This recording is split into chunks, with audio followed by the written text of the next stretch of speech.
news a lot, and I'm way down here in Georgia.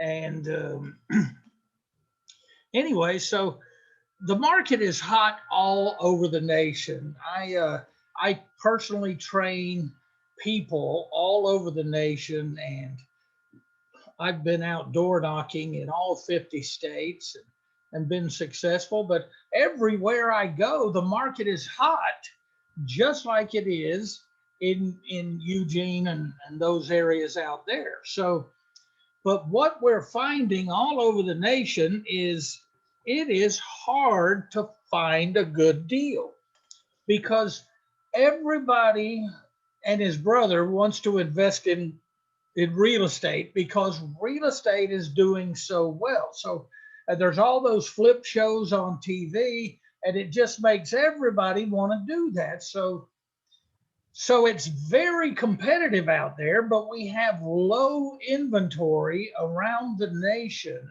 on, the MLS. And then usually a lot of people with money, they go to foreclosure auctions and they bid, and there hasn't been a lot of foreclosure auctions because of COVID. And then there's also not been a lot of foreclosures. There's still many people behind on their payments all over the nation and in Oregon, but the government has got the foreclosure moratorium. And, they keep extending it, so it may go on forever and ever. So you can't depend on foreclosures uh, because if I knock on doors of foreclosures every week, if there is any, and the people are always saying, "Hey, you know, I'm out of work. My wife left me, my dog left me, but if I sell, I have no place to go. And right now, I'm not making any payments and I'm living for free." And it's kind of similar to what happened back in 2007 and 2008. But here's the thing, it is so hard to find deals. My partner is a real estate broker and has been for 35 years. And he tells me every day, "Oh, we can't find deals. There's no good deals out there. It's impossible." I have Everybody's always telling me it's impossible to find good deals. And I beg to differ because I find them every week. They are out there, and I'm going to show you tonight why you don't even have to have any money to buy these. Guaranteed that if you're good at finding the deals, all these people with lots of money that want deals will beg you to sell your deals to them or let them back you or partner with you. So the key is to get good at finding deals. So here's how I do that. If you look at your screen, you should see, and I got to get this thing out of the way if I can. There, I got it.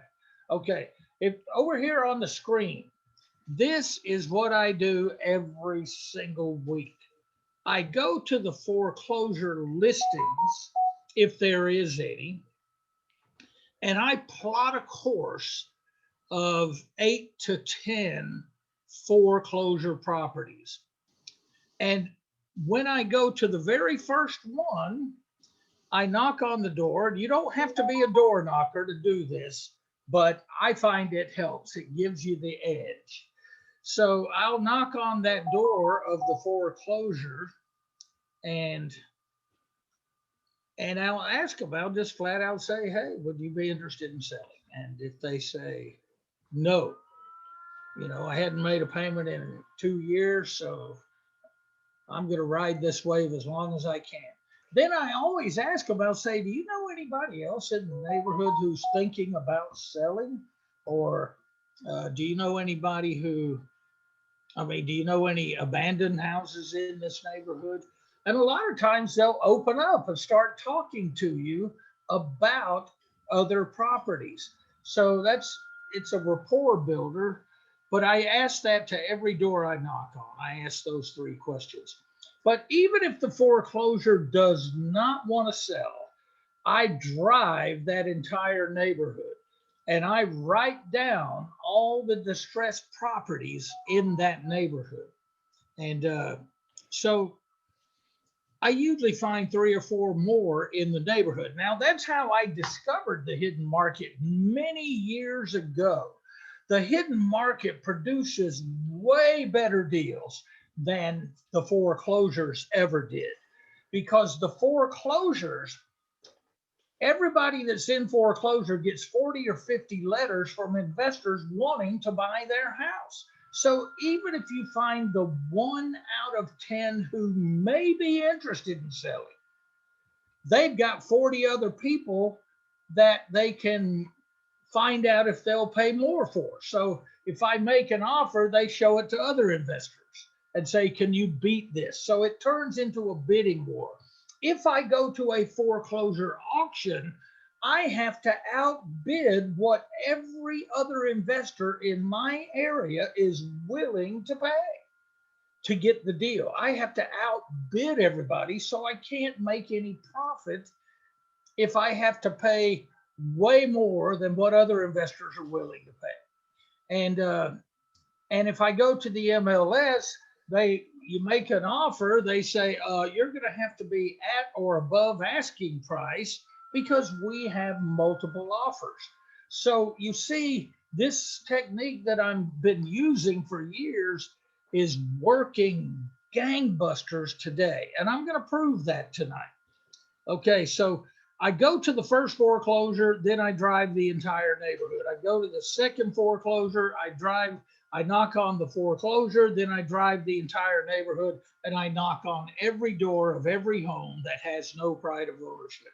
Then I go to the third foreclosure, and then I do the same thing, the fourth, the fifth, and I hardly ever get any deals from the foreclosures. And if I do find someone in foreclosure that will let me make an offer, of course, they say it's too low, you're taking advantage of me. You see, right now, folks, everybody, whether they're rich, poor, broke, in poverty, or whatever, they all know their house is selling good these days. They know homes are hot, they're selling good. So you've got to be good at justifying how to get them to accept a investor type offer, because even people with their house falling down, maybe their house caught on fire and the whole roof is burned off of it, and you go make an offer, they say, homes are worth 500,000 in this neighborhood. Why are you only offering me this much? You say, because you have no roof. And they'll say, well, homes are still selling. It's crazy out there, but I'm going to make it work for you. And here's how. So what I do is by doing these, it takes me in different neighborhoods. That's what I love about plotting a course, because the first property that I go to may be a $250,000 neighborhood. So I find distressed properties in that neighborhood. Then I go to the next foreclosure might be in a $500,000 neighborhood, so on and so forth. So I love the plotting of the course. How many of you have ever been out driving for dollars? You hear that all the time. But after an hour or two, you start getting bored. You start going, which way should I go? Do I turn left? Do I turn right? Well, I've been to that neighborhood recently. There's nothing over there. And then, you're always finding a reason to cut it short. But if you have a course to follow, you stay out there until you've done the whole course. And you're guaranteed to come home with 30 hidden market addresses. Now, these addresses are doors I knocked on, but not everybody is home. Not everybody answers. So the follow-up is important. But if you have 30 hidden market properties every single week, you're going to get deals. Because even if you only get one person that will sell to you, it was worth a day. Now, I do all of this in 4 hours. And so I do it usually on a Sunday. It's not because Sunday is better. Hell, there's more people home during the week because everybody's working from home. There's no, everybody's saying, well, why go during the week? Nobody's ever home. They're not home on Saturday and Sunday. They're home during the week for some reason. But on Saturday and Sunday, they're out shopping at Walmart and spending what money they should be paying their house payments with. Okay, so let's go to the next page here, and we'll move on. I think you've got the gist. Now, this is a typical area in Eugene, okay? And it's an aerial view, and you're seeing a lot of houses and a lot of streets. Now, this is on Zillow. This was pulled up right before I got on. There's only one house for sale in this, I guess, 1 mile radius. And so that just goes to show you there's not a lot for sale, but there really is. In this picture, there is a lot of houses that you could buy if you know what to do. There's no for sale signs. There's no ads in the paper. Nobody's sending letters to them. Nobody even knows these houses could be bought. But here's what you do. Here's why there is deals in this picture.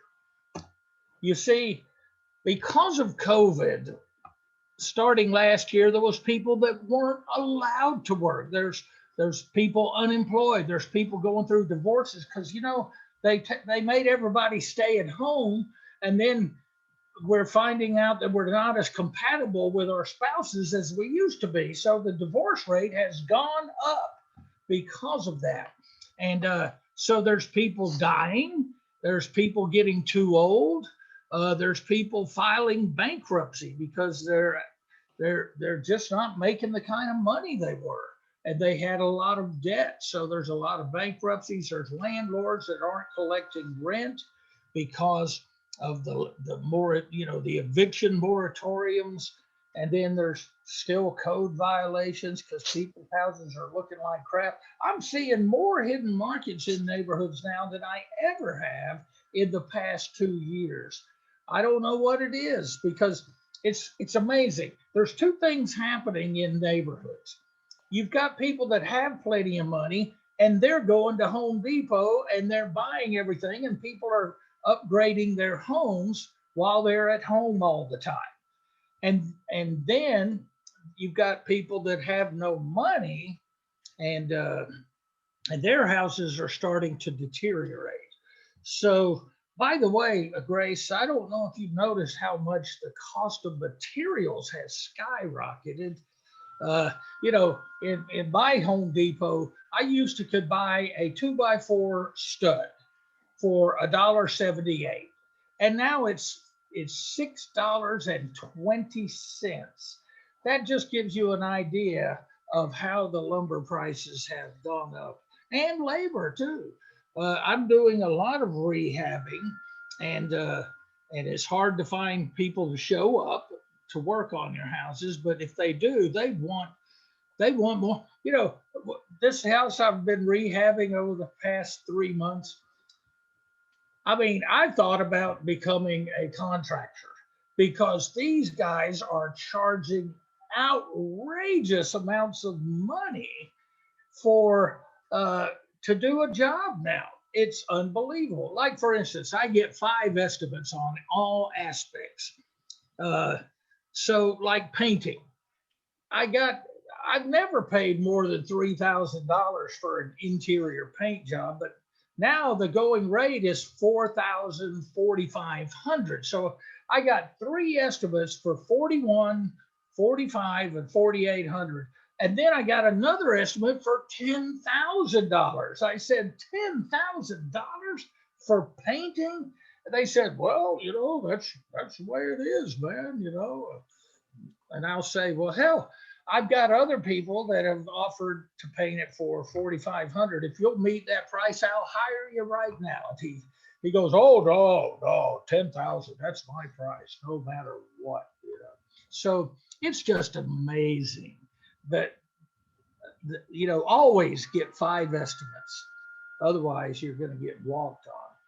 Okay, So these are the things. I want you to look at this list on your screen, and let's go back to this 1 mile radius. Do you think there's anybody in this picture that has lost a loved one? Somebody has died in the family.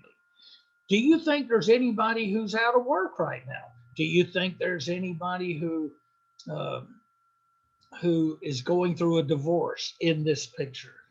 I guarantee you, all those things, I call it life happens situations, because that's always going to happen. You're always going to have those people. And I guarantee there are people in this picture going through those things. And there's no way to tell. I mean, there's no advertising that says, hey, I'm those people. I'm the guy going through a divorce. I'm the guy who lost his job. I'm the guy who's filing bankruptcy. I'm the landlord who's not getting rent from that tenant. They don't, there's no way to find them unless you drive up and down these streets. And you drive up and down them streets, and anything that has no pride of ownership, you should pound their door down. Well, don't do that. Hey, I got to tell you a quick story, Grace. I was door knocking the Sunday before last, and I walked up to the door. There was about 3 or 4 cars in the driveway, so I know they were home. And I walked up to the door and I knocked, but right before I knocked on the door, I looked down. There was a big stack of cash folded over and just laying on the doorstep. So, folks, that was the first time I have made money on a property that I hadn't even presented the offer yet. Okay, now I didn't pick up the money, and here's why. I all of a sudden I just said, I'm getting out of here. And I had a couple of students with me, and they were going, well, why? Why are we leaving? Well, here's the reason that I got the hell out of there. If I would have been the good Samaritan and knocked on the door and said, hey, look down, there's a big pile of cash there, there's a possibility that person could have picked it up and started counting it and saying, it's not all here, and accused us of pocketing some of it. So I didn't want to go there. And for some reason, I just got the sense that that was a drug dealer that lived there, and somebody owed money to him, and they were too scared to knock on the door and hand it to him because they probably didn't have enough. So kind they of just, some Miami Vice kind of stuff, huh? yeah. I mean, so, it looks enticing, but I'm telling you, man, I mean, there's no telling what could happen. So I just didn't even want to talk to them people. I just said, I'm not taking no chances. And I didn't, when I take students door knocking, I never want to put them at any risk whatsoever. So therefore, I said, let's get out of here. And my students were going, oh man, they would be glad for us to tell them that money is there because the wind might blow it away. But anyway, so this neighbor, I mean, just looking at this aerial view, there is deals there. I guarantee, if you're willing to get out there, you're going to find them. Let's move on. Okay, so most of you may have heard my story. I don't recognize a lot of your names on this call tonight, but I got started in 1986, and 3 weeks after I went to my first and only seminar back then, I found a foreclosure. I got a list of the foreclosures, and it was the first one that I came across that was vacant. The reason I said it was vacant is because the grass was 3 feet high, the gutters were falling off the roof, the paint was peeling. So I had gone to many foreclosures in the first 2 weeks of my career, but I never knocked on the door because I was scared. So I went because this one was vacant, I pulled in the driveway and I started going around the back of the house, and I was looking in the windows, and some lady was staring back at me. I mean, I was going, oh my God, it's not vacant. Everything spelled that that house was vacant. And so I felt like just walking around, looking in the windows, turning the doorknobs to see if it was unlocked, and it was occupied. I didn't know it till I was in the backyard looking in the window, and some lady staring at me, going, "What the hell are you doing?" So I knocked on her back door to tell her why I was there. I said, "Ma'am, I'm so sorry. I saw this house was in the legal newspaper saying it was going up for auction." And I said, "I drove by and I thought it was a vacant house. I am so sorry. I had no idea anybody lived here." She goes, "Well, it is going up for auction, but if you want to buy it, you can buy it from me." And she pulled me in the door and shut the door and says, "Would you like to look around?" And she was taking me through the house going, "How much would you give me? How much would you give me?" Hell, I had no clue. I hadn't even studied chapter 1 out of my books and tapes that I had bought. Uh, and, I had no idea. So I said, "How much do you want?" She said, 85. I said, "Is that a good deal?" She goes, "Well, hell yeah, it's a good deal." She goes, "All the other homes sell for 126,000." I said, so then I started to feel obligated, but I knew I didn't have 85,000. So I was looking for a way to escape. And so my mind said, just make a low offer. She'll turn you down, and you can go home and read chapter 2, 3, and 4 of your books and tapes to figure out what you're doing. So I just came up with, I said, "Well, I'm looking for something around 65,000.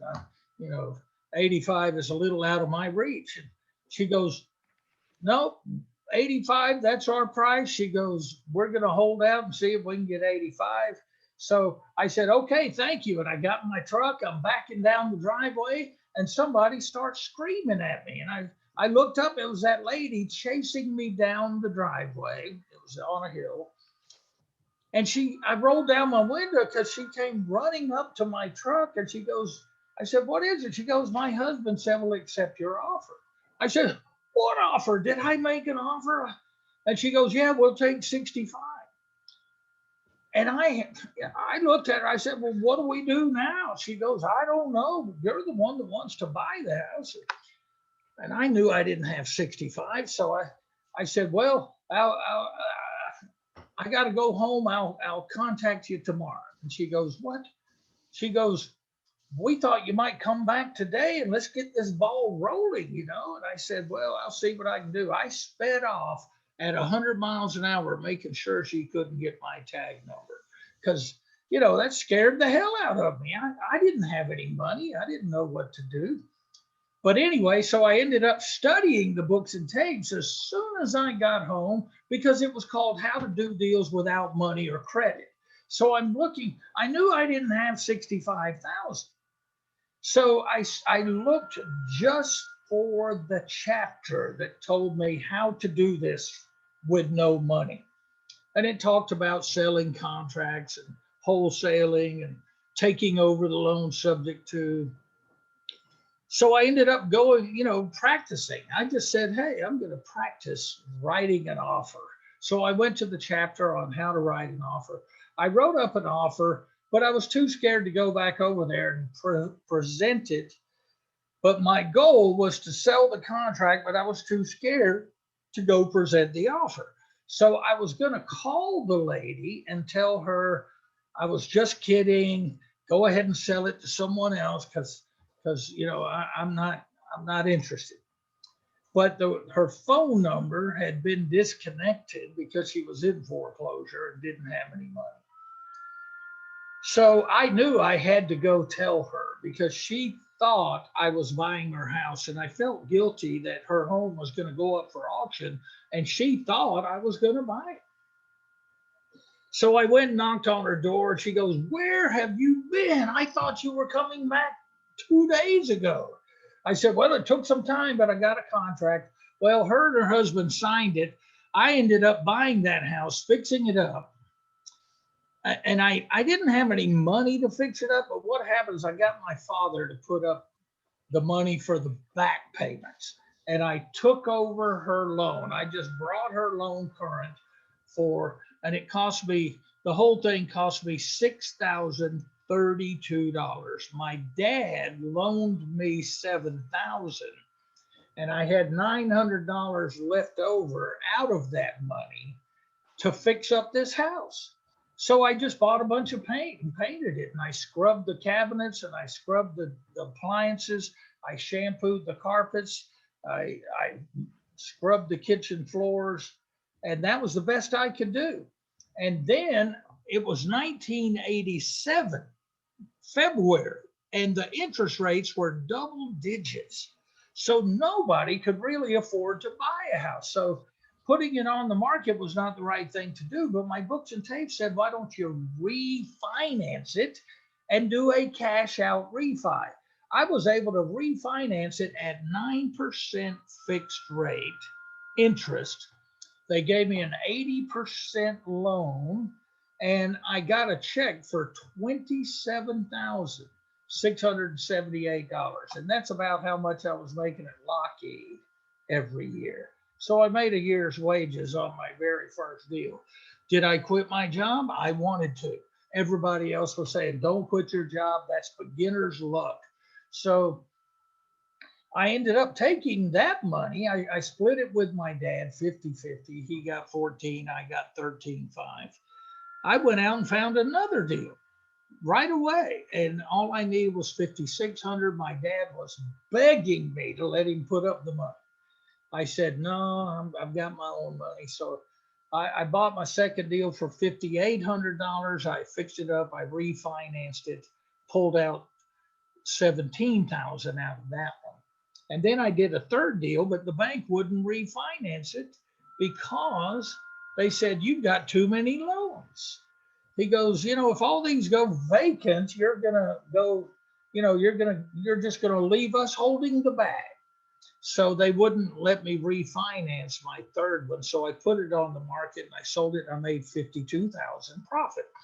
So I started to accumulate a lot of money in the bank. So I went ahead and quit my job because I got 2 deals in 1 month, and I was so busy fixing those that I just didn't quit showing up at Lockheed. And so I finally resigned at that time. And it's been great ever since. It's been the best life. But anyway, so what happens when I quit my job? I did the 7 ways to profit. I would use mainly back then. Foreclosures were great because I could send letters to all the people in foreclosure every month. I mean, there's usually 130 or 140 of them in the paper. So I would send 130 letters. I would knock on 12 doors in my zip code of people in foreclosure. So I had 7 ways of making a money machine. So I would try to buy all the foreclosures directly from the owner. A lot of them had second mortgages, so there was no equity. So I learned the art of discounting second mortgages. And then I also learned how to buy the loan from the bank if the owner refused to sell. Sometimes the banks would be interested in just selling the loan individually. So I was able to do that. And then I would go to the auctions every month to see if there was anything I could bid on. That's where I learned that you have to outbid every other investor. And therefore, they look at you like you're an idiot for paying that much. Now, today, you can get away with it because if you fix up a house, you can command a higher price and you can get it. That's what's amazing. I'll prove that tonight. But here's the main thing that I was doing at the auction. I was writing down all the addresses that went back to the bank, and I was faxing offers the next day to all the houses that were repossessed. So I was always making a lot of offers. Now, this buying from the lender, the best way to do it is right after the auction if there's no redemption period. But that worked fabulous in 2008 and 2009. But now, today, I still make offers if I see a vacant bank-owned house with no for sale sign. They're out there, but the banks, you can. I'm going to give you a list how you can email offers directly to the REO department. So now I'm not promising they'll accept it because right now the banks are also knowing that homes are very valuable. As a matter of fact, I believe that's why they have auction.com, is because it's a way for banks to get full price without having to fix up the house. So that's why lenders always used to turn them over to realtors immediately. But now I think they run them through auction.com to see if they can sell them without having to do any repairs. And if that doesn't work out, if they don't get the price they want, then they get the real estate agent involved. Okay. And then when I would go to a foreclosure auction, the auctioneers would always read off the cancellations and the postponements. And a lot of times it was due to the owner filed bankruptcy, because bankruptcy will stop a foreclosure from going up for auction. Now, so think about it. If you were behind on your payments and the bank was going to auction your house off tomorrow, but your mailbox is filled with 50 letters from attorneys saying, file bankruptcy, it'll stop the auction. Just give us 500 bucks. We'll file the paperwork and your home will not go to auction. So on auction day, you find a lot of cancellations because of bankruptcy. Well, I went to bankruptcy law school and I learned all about bankruptcy. And I learned that the homeowner could still lose their home anyway. So it really gave me the keys to success when I was door knocking. Because if I knocked on a door and they said, oh, we're just going to file bankruptcy, I would say, well, you could still lose your home anyway. And they'd go, how's that? And I'd say, because this, and this. And then the next thing you know, they're inviting me in to sit there and explain how that happens. Okay, now, and then while I was doing the foreclosures, I was finding good deals in the neighborhoods I was investing in, other deals. And a lot of times, you know as well as I do, Grace, that when you're rehabbing a house, other people come over and start wanting to see how you're doing, and they admire it. And then sometimes they will actually say, hey, would you buy my house in as is condition? That's all part of the hidden market. I get deals from neighbors. I get deals from friends who don't want to rehab their houses and they need to sell them. And a lot of my friends and church buddies and all kinds of things, they're constantly saying, hey, guess what?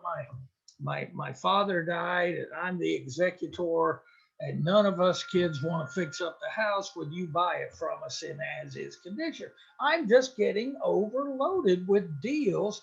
But the good news is I have so many investors wanting to buy my deals that I've got to be here so I can take it from one and give it to the next, But here's how you're going to have more deals than you'll ever imagine.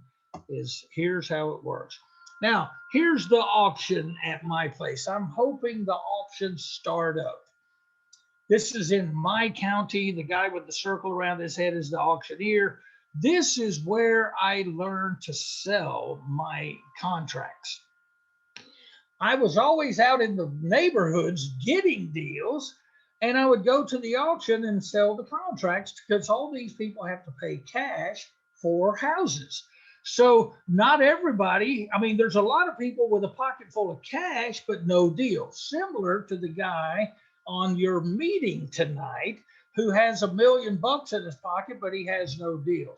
I'm finding that's happening everywhere in the United States. There is more people with money, but there's just not enough deals. So the key to success for your members is to get out there in these neighborhoods, man. I'm telling you, that's where you're going to find the possibilities. And it's from life happens situations. Okay, so these auctions are loaded with people, but there hadn't been many auctions in the last year, but they're starting to pick up. Now mine is just as crowded. It started in back in January. They started doing them again. But always go to an auction. You know, let me tell you how to tell if your market is good or not, because I go into some strange markets. I'm always somewhere in the United States door knocking every weekend. And so I may go into some place like Dillon, Montana, and I have no idea what Dillon, Montana's market is doing, but I know if I attend a foreclosure auction, if there's a bunch of investors bidding on properties, I know that anything I buy, I'll be able to sell. And so if I go to an auction and the auctioneer standing there talking to himself, or there's no investors, then I have reason to believe it's not a good time to buy in that county. I don't know. That's just something I've learned over the years. Okay, now here is a hidden market property. Now this one is not as bad as normal, but when I'm driving through neighborhoods, I also know how to spot a vacant property. And this one, that's the car I was driving. But when I drove by this house, even though the grass was cut and the bushes were trimmed, I sensed this house was vacant. So I pulled in the driveway and knocked on the door. Nobody answered. So when no one answers, that gives me permission to look in the windows. So I looked in this window right here, and that used to be a garage, but they converted it into living space. But when I looked in that window, all I saw was the room was piled high with black garbage bags. I don't know what was in them when I looked in those windows, but I just knew there was a bunch of garbage bags. So I went and looked in other windows, and there was a whole bunch of stuff. So I went to the next door neighbor because I could not tell if someone lived there. There was a lot of garbage, but no real proof someone lived there. So I asked the neighbor, I said, does anybody live there? He goes, oh, yeah, him and about 30 cats. And he goes, that house is so disgusting inside that he goes, we have turned him into the code enforcement over and over and over. And so I said, well, listen, when is this guy home? Because I'm going to see if he'd be interested in selling it. And then I'll clean it up so the neighbor's on my side now. So he goes, well, he comes and goes. I don't even think he has a job. If he does, he's probably dealing drugs, but he has no set hours. You just got to catch it.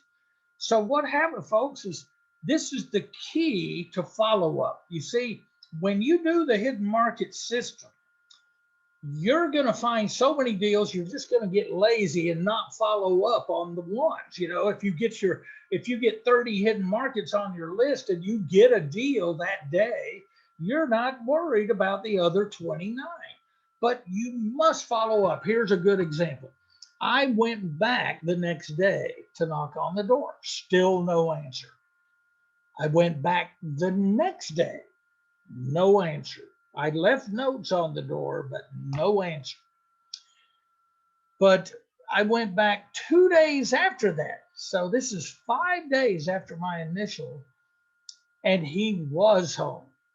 And I said, hey, listen, I'm looking to buy a home in this neighborhood, and I wanted to know, would you be interested in selling this home? He goes, no. He goes, I'm moving out. I'm going to move in with my brother because the code enforcement said that if I don't clean this house up, they're going to condemn the property. They've given me 60 days. And I said, well, what are you going to do? He said, hell, I ain't got no money. He goes, I'm just going to move in with my brother and I'm going to let them condemn it.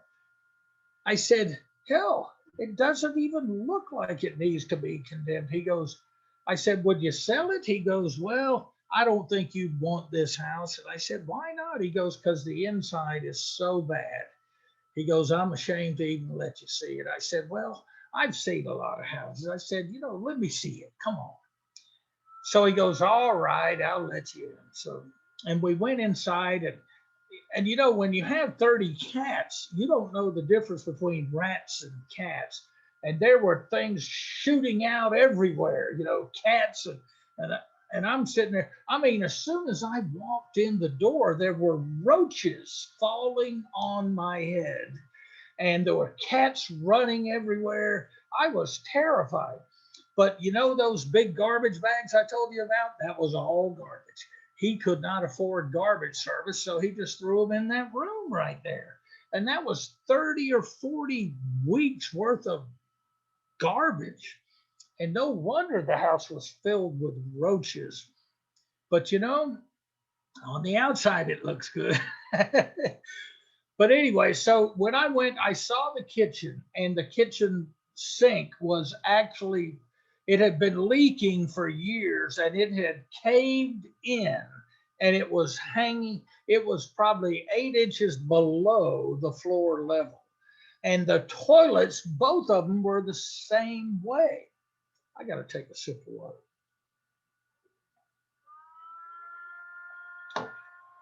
So let me show you some. Oh, well, so anyway, it was so bad inside that I didn't even want to go all the way back to the master bedroom. And so I went back outside, and I'm talking to the guy right here in front of my car. And I said, I'm willing to buy it. I said, don't let them just condemn it. I said, I'll buy it. He goes, do you think that house can be fixed up? It needs to be torn down. I said, well, I don't know. Maybe it does, maybe it doesn't. But I said, I'd still like to buy it. I said, how much do you want for it? He goes, hell, I don't know, 20,000. And that floored me, folks, because that's $150,000 to $160,000 neighborhood at that time. And I said, so you'd sell it for 20? He said, I guess so. Well, I knew the land was worth 60. So I went and got in my trunk. I always carry a bunch of file folders with paperwork and contracts. I pulled out a blank contract. I wrote it up for 20,000, and he signed it on the spot. And when he signed it, I swear he said, I feel like I'm ripping you off. He goes, should we make it 10? I said, nah, I've got to, I'm going to have an inspector come out. If it's worse than I thought, then, we can renegotiate, but let's just leave this at 20,000. I'll give you 20. So folks, he thought he was ripping me off. What I did is when I went to closing, here's where I bought it for 20. And this is after it was cleaned out. The first thing I did was get a dumpster, and I hired a couple of day labor guys to go in there and throw everything in the house in the dumpster. And this is after they finished. Now here's that kitchen sink. You can see it's kind of leaning. That's because it's in the floor. The floor is rotted out. Here's the bathrooms. I mean, that's the other part of the kitchen, but you can still see a lot of garbage in there. Oh, that's what I did after I fixed it up. That's that same kitchen right there. I took out this closet and opened it up, and I made this. But anyway, so do you know when I had the dumpster, when I had it delivered into the driveway, an investor stopped and said, hey, what's going on here? I said, well, I just bought this house and I'm going to fix it up. He offered $30,000 on the spot over what I paid. He knew that I had paid 20 for it, so he offered 50. I could have made 30,000 and never done any work. But I said, no, I'm going to go ahead and rehab it, because he was rehabbing a house in the same neighborhood. And he said he was going to put his on the market at 189.9. and the comps in the neighborhood were 160, but he fixed his up like this, and he put it on at 189.9, and he had 15 cars the day it went on the MLS, because homes under 200,000 in this area are, they're like extinct. Builders can't build them, so they're they're a dying breed. So that's why you get 15 people making an offer the day you put it on the MLS. So I fixed mine up. I put it on the market at 200,000, and it sold it the second day. Now, I did have lead-based paint on this wall, and it was flaking. So the code enforcement kept coming over to see my progress. And I told them I was just going to seal that lead-based paint in with by putting new siding over the top of it. They said that's fine. So that's what I did. But then I put it on the market for 199.9, and I got 3 offers the first, well, second day, and one of them was for 200 cash, no inspection, no appraisal. So I took that offer. So anyway, now the point is was there a for sale sign in the yard when I found that house that day? Did the owner even know the house was for sale that day? You see, that's the hidden market. You've got to get out there and just ask and create deals. And that's what I do. Because even that other investor, when he came over to try to buy it for 50, he goes, "What's going on here?" I said, "I just bought this house." He goes, "I didn't even know it was for sale." I said, "Well, you know, that's too bad, you know." But you see, he would have snatched that house up in a heartbeat if I hadn't have, if it wasn't a hidden market property. I was the only one that knew because I knocked on the door. And so that's the power of the hidden market. Okay, now this house, this was not that distressed, but what caught my eye is that about the 20th time I drove by this house, I was driving by all the time, but I noticed that window was always open. And there was only one light on, and it was inside that window. And so when I drove by at night, there was never any other lights on. So one day I decided to knock and see what's going on. So it's not my typical hidden market. The bushes are overgrown, but usually I look for more distress than that. But when I knocked on this door, nobody answered. And so I sort of squeezed through these bushes to look in that window and see if there was any evidence that someone lived there. And I did not see any evidence. There was a lot of junk in there. But I went to the neighbor. I said, "Hey, do you know anything about that house next door?" I said, I'm wanting to see if the guy might be interested in selling it. He goes, "Oh, that man died." I said, "When?" He goes, "About 2.5 weeks ago." I said, "Does he have any relatives?" He goes, "All he has, he's been divorced for 20 years and he has one daughter who lives over in Alabama." So I did my skip tracing research, and I found that daughter in Alabama, and she had came down for his funeral and went by the house because she knew that that was going to be her house. And she went to that house, and it was so disgusting that she wanted out. So when I asked her if she would be interested in selling it, this is before probate started, she said, "Oh, yeah." She goes, "Hell, I don't have time to drive over to Georgia every day and deal with that house." She goes, "It's so disgusting." And so I made an offer of $106,000, and she accepted it. And probate hadn't even been started. So I can't take title till after probate, but I already had it under contract before probate began. Now let's look at the inside. This is after I fixed it up. But this is why she did not want it. And she was more than happy to sell me this house. Let's look at a close up of that kitchen. That is what it looked like when she visited the house.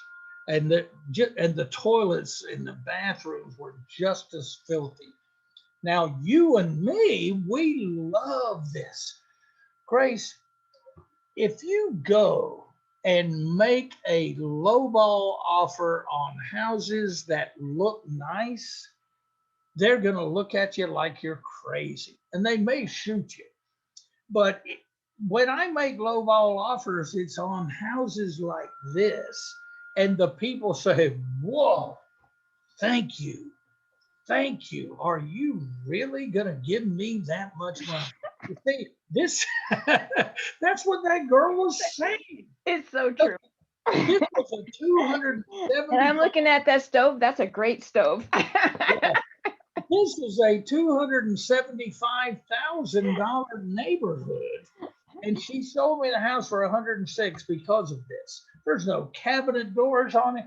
But again, I used my theme. This is what I did to that kitchen.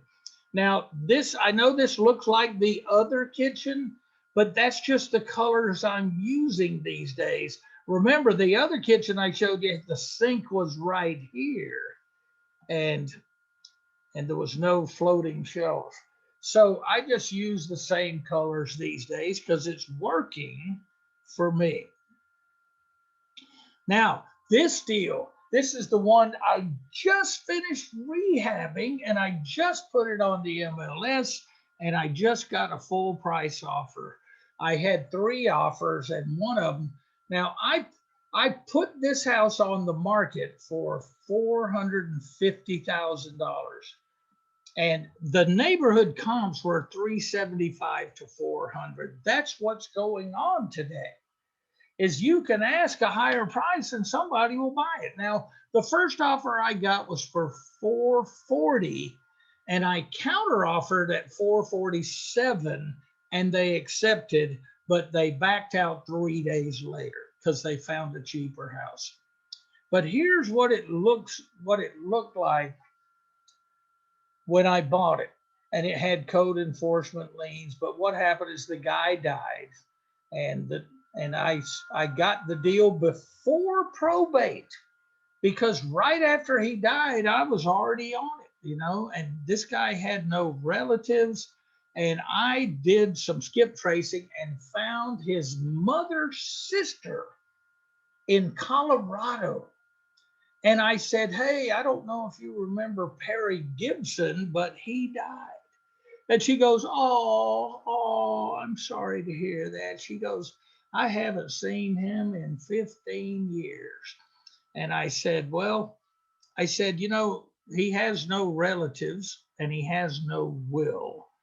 So all of his possessions are going to go to the state unless somebody tries to be his personal representative. So I'm contacting you to see if you'd be the personal representative.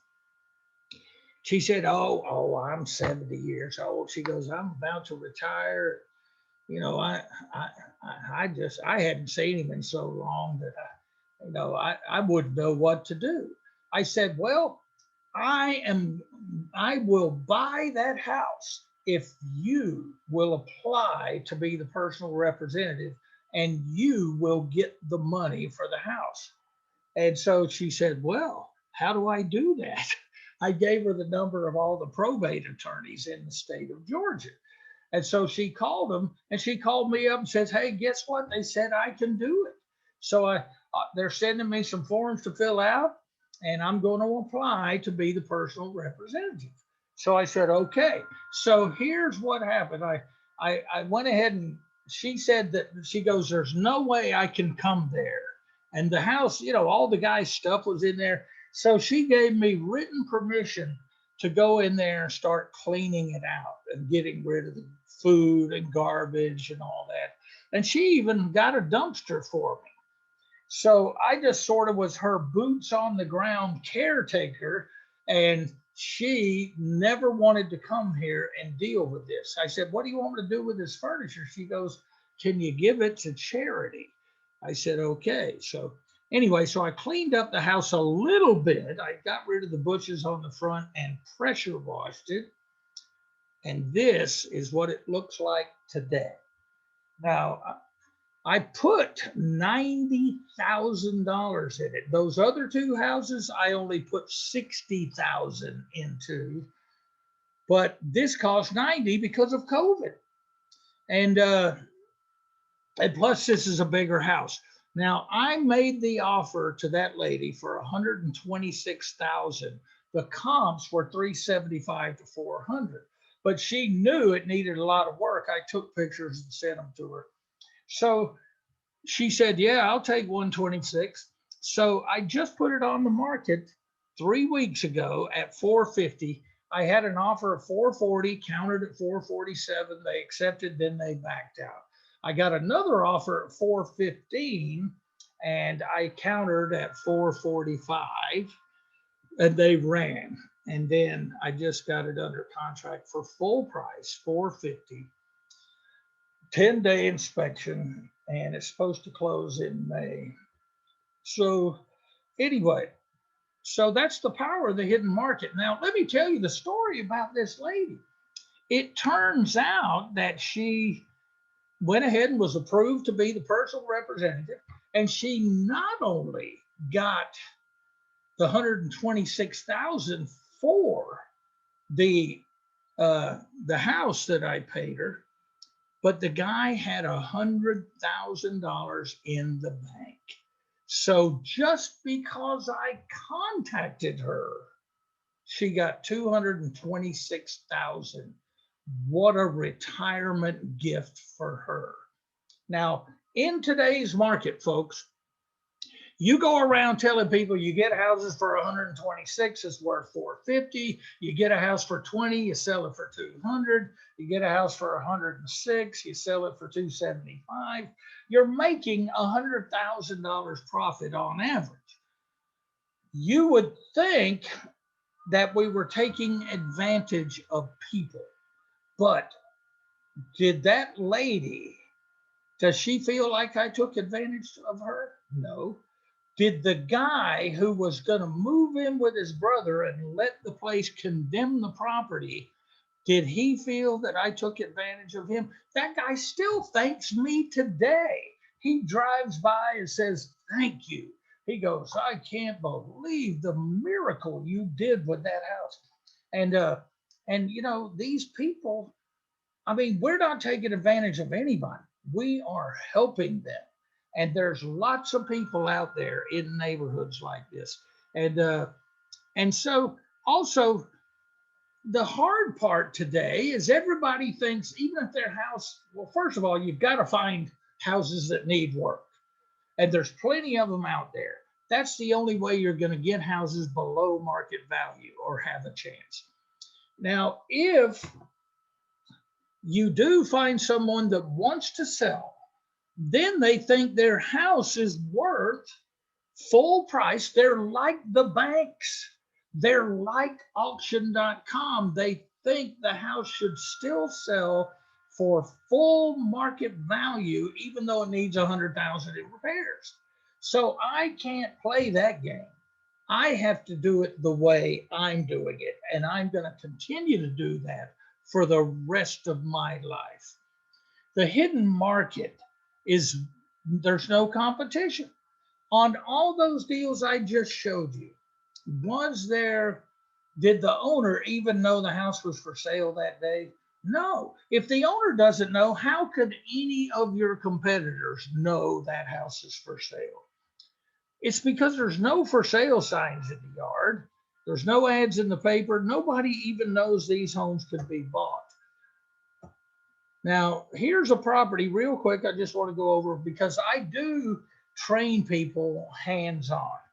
I take you by the hand and I take you out door knocking and we get deals. I spend 3 days with you. So we go out, we knock on doors, and we get 30 distressed houses per day. So in 3 days, imagine how many you could get.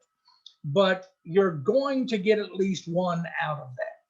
But you have to work the rest of the leads from then on to turn it into more deals.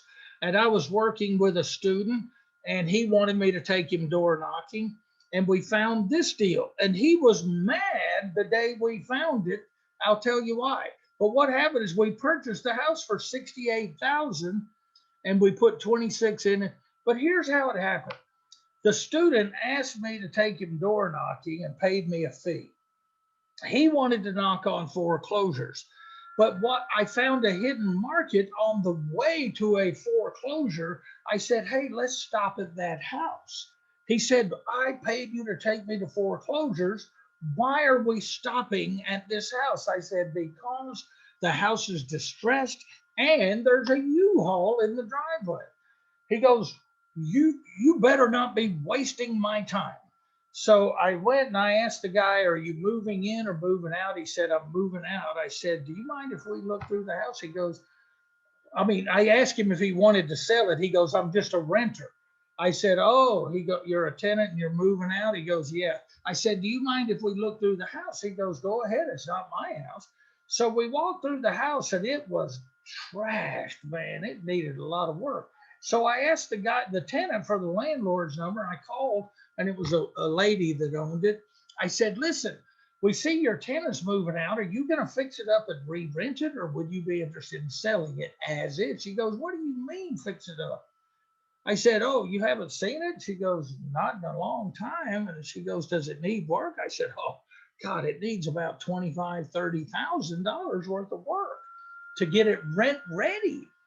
She said, you know, I got divorced over a year ago, and I got that house in the divorce, but I was living with my boyfriend, so that's why I rented that one out. I said, well, that's probably why you got divorced. You were living with your boyfriend. She said, well, that's beside the fact. And I said, but she goes, I said, well, listen, would you be interested in selling it as is, or are you going to fix it up and re-rent it? She goes, hell, I hated landlording. She goes, I don't even want to deal with it. So she goes, I tell you what, she goes, if I could walk away with $10,000, I'll sell you the house. I said, well, I'll have a bona fide offer in your hands tomorrow morning. So what happened is I found out through the title search that she only owed 58,000 and the house was worth 150. So I said, well, Bill, go ahead and give her $10,000 and take over her loan of 58 and fix it up and sell it. And he was saying, oh my God, I didn't think it was going to happen this quick. He goes, could you partner with me? So I said, well, I'll have to think about it. He goes, I said, okay, I'll do it. So what we did is Bill and I, we fixed it up. We bought it. We took over the loan, and then we gave her 10,000. And then we fixed it up, me and him together. We put it on the market at 149. It sold for 148. We paid we always list them with real estate agents because they get multiple offers.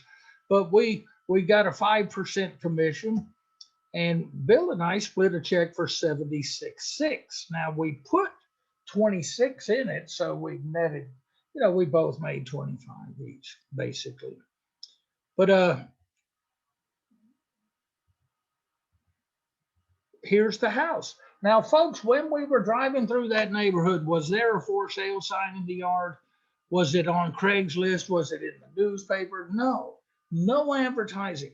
Did the owner know the house was for sale that day? No, not until we called and asked if they wanted to sell. So the hidden market system is high profit deals that no one else knows about. It eliminates the competition. There's no for sale signs. There's no ads in the paper. Nobody knows who owns them. You're the first and only offer. There's a lot of, every month I get at least 2 probate deals. They're in the hidden market. There's always probate deals, and a lot of times you're getting them before probate begins. Okay. So I am coming to Eugene, and I'm going to plot a course of 10 foreclosures. I'm going to inspect them, teach you how to inspect them, analyze, estimate repairs. I know you've been through that before in your RIA, because RIAs teach that kind of stuff. That's why you should always be a member of a RIA.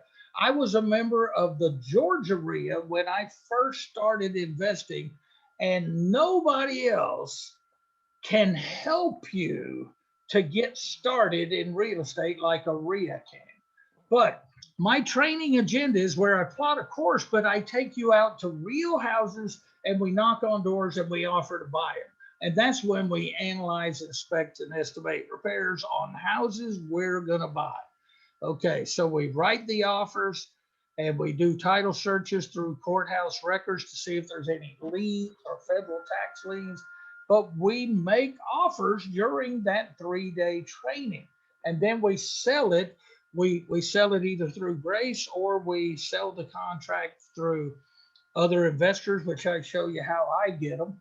And I give the money to the class, the group.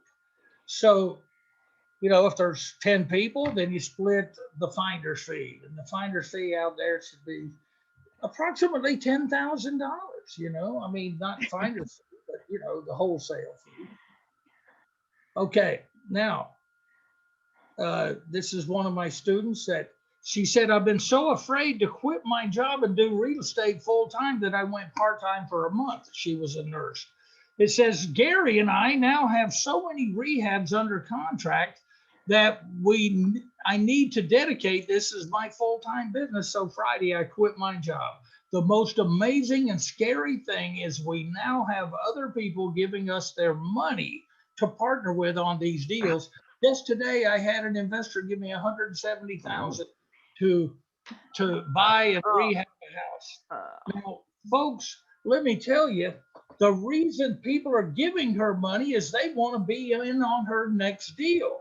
If you get good at finding deals in the hidden market, everybody with money is going to want to back you. And here's proof right here. Now, so the training is going to be in Eugene. The dates I've chosen is the 26th, 27th, and 28th. It's a Saturday, Sunday, and Monday. The reason I thought that you guys were still in a strict, stay-at-home type orders or COVID deals. So I wanted to give enough time, and I looked at my calendar. It's just most weekends are taken up because of Memorial Day. I can't do it that weekend, So anyway, June 26th and 27th. But hear me out. It's 9 to 5 every day, but it's $1,497. Now, for that price, you can bring your spouse or a family member at no additional cost. But there's lots of bonuses here. This is a brand new home study system. Grace, at the beginning of this, she said, I've got your system. And she does not have this system, because nothing in my old system is in this new system. This just came out in May, and it's 16 training DVDs and 2 manuals, and everything is on a thumb drive. You see that thumb drive? That's good. Because a lot of people say, hey, I don't even have a DVD player anymore. And I say, well, everything's on this thumb drive too. So that's what they want. They want electricity. So you get the thumb drive and the CDs. If you don't have a DVD player, just go ahead and give this to someone for Christmas or sell it on eBay or something. And so anyway, you'll make money with my system one way or the other. Okay. So that you're going to get that right away. Now, this is made and shipped from Seattle, Washington. So you should have it by, I guess, in 2 days, okay, on your doorstep. This is like Grace. Sorry, Grace, but this is a club leader. This is the club leader for the Memphis RIA, and he does his own closings because he's an attorney. I did one of those classes for him and his RIA, and this this girl got a deal and he closed it and she made a ton of money and she's done several deals since then. And so is her son doing deals because he attended the class and they're all part of the board members of that RIA. So I'm even getting the board members making money. And this is up in Grand Rapids. This girl, she scares me. She has done so many deals. After I took her door knocking in the class, she was the one that took off like a rocket. She goes, "Oh, I could do this." And man, every day she's going, "Oh, I got another one under contract." Now she's banking. She is selling the contracts for $10,000 a piece. Here's where she got another one. This is all this year. Okay. $10,000 for every house, and she doesn't rehab them. Okay. So now I just want to show you that these hidden markets, I buy them for prices like 173, sell them for 263. I get checks for 90,500. Here's that one Baker. I made $107,000 profit on a less than $200,000 house. How can you do that today with all the competition and the low inventory and all the real estate brokers and professionals saying it's impossible to get deals today? I'm going to make 200,000 on the house I just put on the market this week. Here's another $90,000 check. Here's a house I sold after I fixed it up. Got a check for 95,000. Here's that Rock Crest. Sold it for 270. Got a check for 136,571. Here's Cary Farm. I split the profits with an investor. Got 50,000. But listen, if you go ahead and sign up, we can do this training for $997. That's the early bird special. Here's what you get. You get to attend that 3-day training, June 26, 27, 29. I'm personally coming there to take you door knocking in those areas around Eugene. We are going to get deals. I will prove this works. But between now and then, I'm going to prove it works, and I'm going to make a star, a superstar out of one of you, because I do weekly training webinars for you. So every Thursday, and if you sign up tonight, you'll be on this Thursday's training. Every week, I get all my students to get on a live webinar with me, and I tell them what to do this weekend or what they should do each week. And I go over some aspect of the hidden market every week, and I keep training you over and over and over so you can, there's no way you can fail. And every week I give you clear cut directions on what you should do. You're on those live webinars. My students are saying, "Hey, I found this. What do I do about this? Here's a guy who said this." And we all discuss it together. It's like a family of hidden markets. Plus, whoever attends this training, I encourage you to have a hidden market subgroup after the training so that you can continue to work all the leads I'm going to find for you while I'm there. So you get the weekly webinars that go for a whole year. You get 1 year. And if you ever miss one, I record them so I can email it to you. And it's visual and audio, so you can, you watch it just like I was training you a little bit tonight. That's what I do every week. You tap into my screen and I continue to train you. So you get the weekly training calls for 1 year. You get to attend the 3-day training with a spouse or family member at no charge. And you get the home study system, which should be on your doorstep by by Friday. Okay, 997. Now, Grace, I have no idea how they're supposed to sign up for this. Do they call you or do they go to your website or what? Hey, so I have it all set up on the website for anybody that's interested in doing this home study system. I didn't know that you were planning on coming to Oregon in June. Hello. Yeah.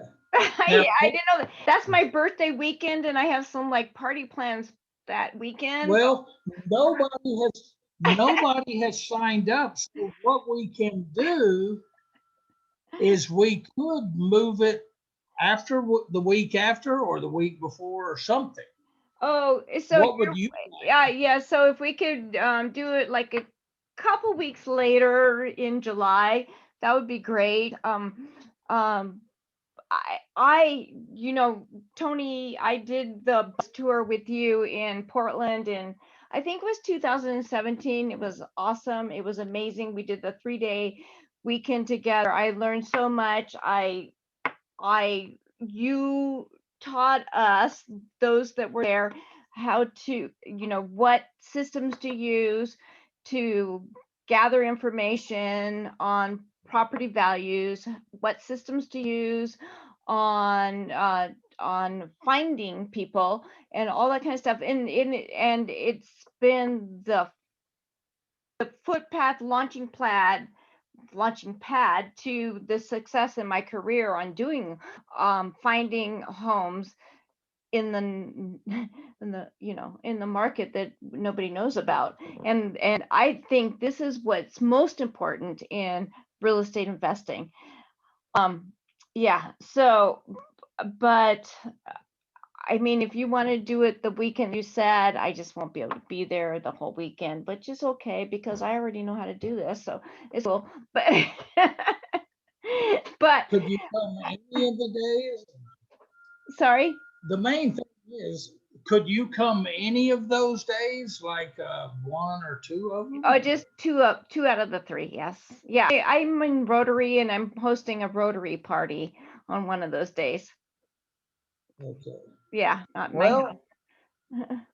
And you're welcome to come. anyway, well, well, here's what we'll do. The people that go ahead and sign up, I'll get them all on a training call, and we'll see if we can work out a date that works good for everybody. Yeah. But why don't we leave it at these dates, and then we will do it, You guys, I think the whatever. most important thing is to get get in on the study courses and learn. And the 3-day system with you, where would you do that at? Well, I know that I would come to Eugene, but Okay. we could do it.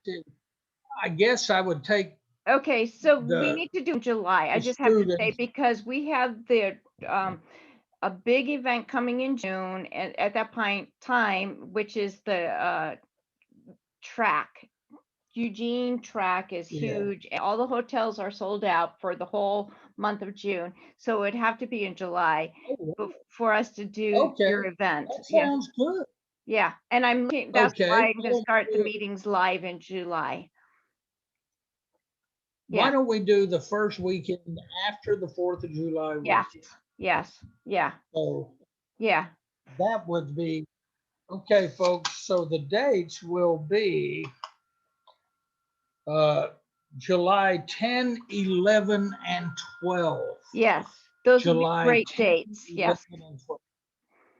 Mm, Yeah. for Now, folks, I just want to reiterate that I have hundreds of successful students that I personally trained.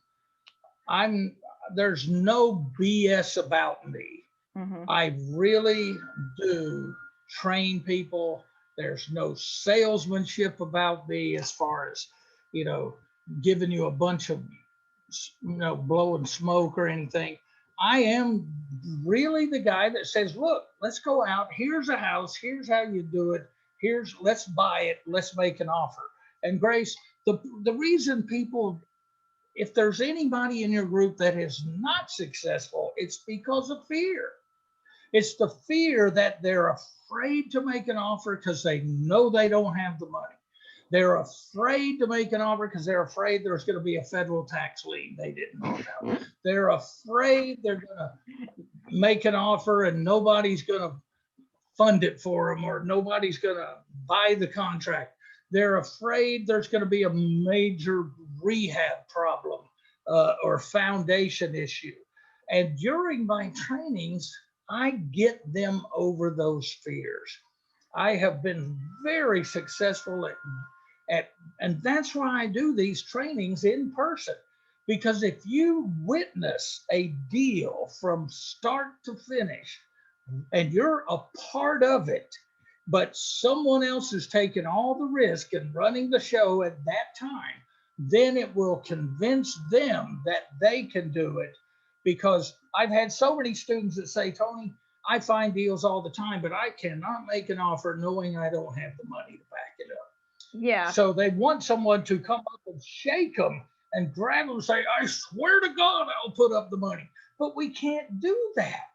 So what we do is you have to have a little faith. So that's why I take them through an entire deal with me taking all the risk to show them that, and they overcome those fears and they become successful students.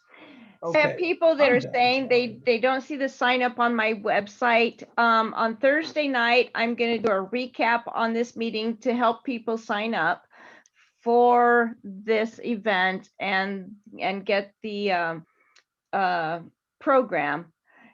Just because I know my people and they always want to help to do this. And since COVID, it's way different than sitting at the back of the room and signing people up.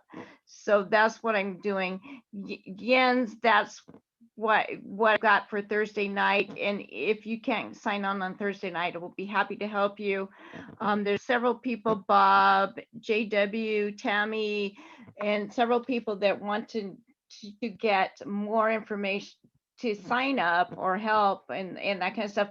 And I have to say, I've been working probates for almost a year, and I've never heard of approaching probates before they go to probate. So I'm really excited to learn about that, Tony. I'm just like, that's cray for me. Yeah, Thank because you. what happens, Grace, is once probate starts, then they start getting notified by Yeah. other investors. Yeah. So if you get them under before probate starts, that's what I'm a pro at, is getting people to do that. And I need that. I'll pay you $10,000 for that knowledge. Thank you. Okay. All right. Well, perfect timing because it's midnight where I'm at. And you look so young.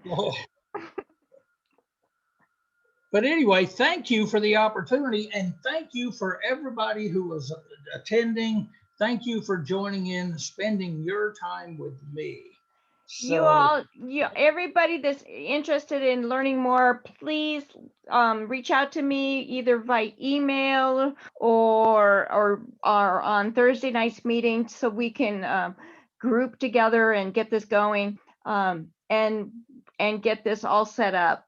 Because so we're looking at the second weekend of July, not the 4th of July weekend, but the weekend after that, for a bus tour, which will be super exciting to do in Eugene, and then go to the courthouse on Monday. I think that's what you plan to do, right, Tony? Yes, I always do the title searches on all the properties on the Monday. That's why we do a Saturday, Sunday, and Monday. Yeah, Mondays Because if are we did a important.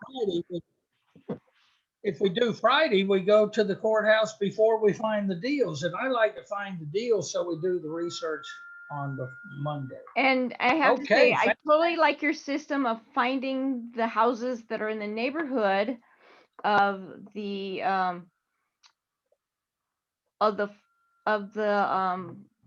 foreclosures, and not necessarily the foreclosures themselves, just finding out who else needs to sell. Yeah, and that's key. That's right. Totally key. Tony, thank you so much. Oh, well, thank you, Grace. Thank you very much. All right, guys. Hey, is there any questions I could answer from any of your members? I'm looking at the chat. Everybody says thank you, Tony. Thank you. So excited and appreciative. Great, thanks. Yes, everybody's so excited. So inspiring.